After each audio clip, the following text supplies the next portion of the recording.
O Moro, caçado ou não caçado? O que é que você acha? Caçado. Eu conheço advogados que estão acompanhando a causa. E o problema é abuso de poder econômico e Caixa 2. Caixa 2. Você veja esse que era o paladino da moralidade. Esse cara tá todo encrencado. Primeiro dizem que vai ser caçado porque era o seguinte, é parecido com a da juíza Selma, porque ele tinha um suplente, que era um milionário, que pagava contas de campanha e as empresas dele trabalhavam pro Moro. Então tem uma série de irregularidades. Então que ele vai ser caçado, ele vai ser caçado. Mas eu quero chamar a atenção de vocês aqui, a gente já falou um pouco de Bolsonaro, que eu acho que ele está inelegível e vai ser preso. Vai ser preso pelos atentados contra a democracia, isso é crime, atentar contra o Estado Democrático de Direito, e vai ser preso por corrupção. Tem muito fio de roubo de dinheiro. Roubo de dinheiro. Pagava as contas pessoais. Tem gravação do Tenente Coronel Mauro Cid falando com as assessoras da Michele Bolsonaro, gravações. E ele dizendo, olha, tem que falar para dona Michele parar com isso.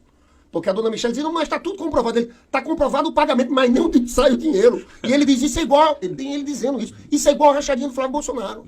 Isso tá tudo... Tem ele falando, tem o Tenente Coronel Cid falando. Tenente Coronel Cid falando, olha, isso aqui é igual a rachadinha do Flávio Bolsonaro. Porque era um dinheiro de origem desconhecida, que era dinheiro de corrupção e dessa rachadinha. E ele pagava em dinheiro vivo as contas da Michele. Esse sempre foi um procedimento da Michele. Desde lá atrás com Queiroz, você lembra dos 42 mil? Demais. Pois bem, voltemos pro Moro. Qual é o problema do Moro? Ele vai ser caçado. Mas ele tem um outro problema. Não sei se você acompanhou isso. O relator, hoje nós temos um corregedor no CNJ, chama Luiz Felipe Salomão. Que é um ministro do STJ do Rio de Janeiro. Duro. Perfeito. Duro como o Alexandre de Moraes. Muito parecido, né? Muito parecido. E o que aconteceu? Ele criou uma correição na 13ª Vara da Lava Jato. Ele, inclusive, foi a Curitiba. Não somente na 13ª Vara, mas também no Tribunal Regional Federal. Também no TRF4. No TRF4. E aí, teve todo um episódio do afastamento do juiz Eduardo Apio. Na hora que foram interrogar o Eduardo Apio, ele disse o seguinte, olha, eu tô achando que eu posso ter sido afastado por um desembargador chamado Malucelli, que tem uma ligação, inclusive... Familiar com o Moro, né? O filho dela namora com a filha do Moro. Esse desembargador afastou o Eduardo Apio e ele disse o seguinte, olha, eu descobri aqui uma conta de 301 milhões na conta da 13ª Vara da Lava Jato. E, na verdade, esse 3,1 bilhões. Uma conta de... Eu vi isso na coluna de Mônica Bergamo. Uma conta de 3,1 bilhões. E aquele dinheiro, existe um regramento pelo CNJ, onde pode ser gasto. Ele gastou onde ele quis. E tem 600 milhões desse dinheiro, que na verdade está desaparecido. Olha que coisa.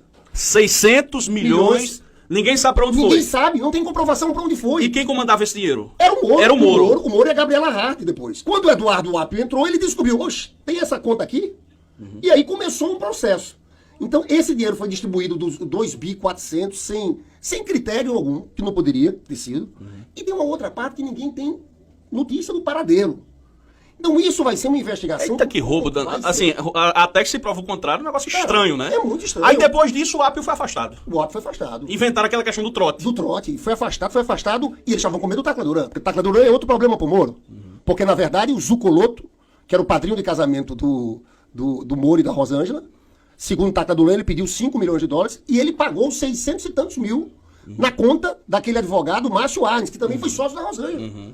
É um rolo muito grande. Verdade. Você veja que essa quadrilha atentou contra a democracia porque o Bolsonaro vai ser preso porque tentou dar o golpe. Agora, eu digo uma coisa a vocês. Moro, ele deu o golpe. Moro e Dallagnol, eles deram o golpe naquela eleição passada. Tirando Lula. Eles interferiram no processo democrático brasileiro. E é um bando de quadrilheiro. A gente vendo hoje aqui, a gente vendo o que é Bolsonaro, o que é o Moro. E o Deltan Dallagnol, para piorar, além de caçado, está tendo a mesma correição que está tendo na 13ª Vara, entre o Ministério Público lá de Curitiba da Lava Jato. É uma decisão da Procuradoria-Geral da República. Porque eles quiseram criar uma entidade de natureza privada, olha que escândalo, para gerir um fundo também de 2,6 bilhões. Aí tem todo o rolo, né? A relação dele com os Estados Unidos, a negociação para que esse dinheiro da Petrobras voltasse para cá. Olha, esse é um tema... Será que a Lindbergh apostaria não apenas na cassação do Moro diante dos fatos, mas também, quem sabe, futuramente, num processo penal que poderia terminar numa prisão do Moro? Olha, será que a gente um dia vai ver o Moro e o Bolsonaro presos? Gente, escuta só, João. Há 3 anos atrás, você falava que o Moro ele era tratado por essa empresa como um deus. Um herói. Né? E a gente viu o que aconteceu de lá para cá. A gente tem que ficar em cima, porque tem que ser apurado. Tem que ter investigação em cima do Moro. Se o Bolsonaro for preso por tentativa de golpe, O Moro tem que ser preso pelo golpe que ele deu em 2018 na democracia. E esse dinheiro vai ter que aparecer, tá? Ponto a ponto. Essa cassação dele, ele sendo cassado pelo TRE, isso também abre um inquérito criminal.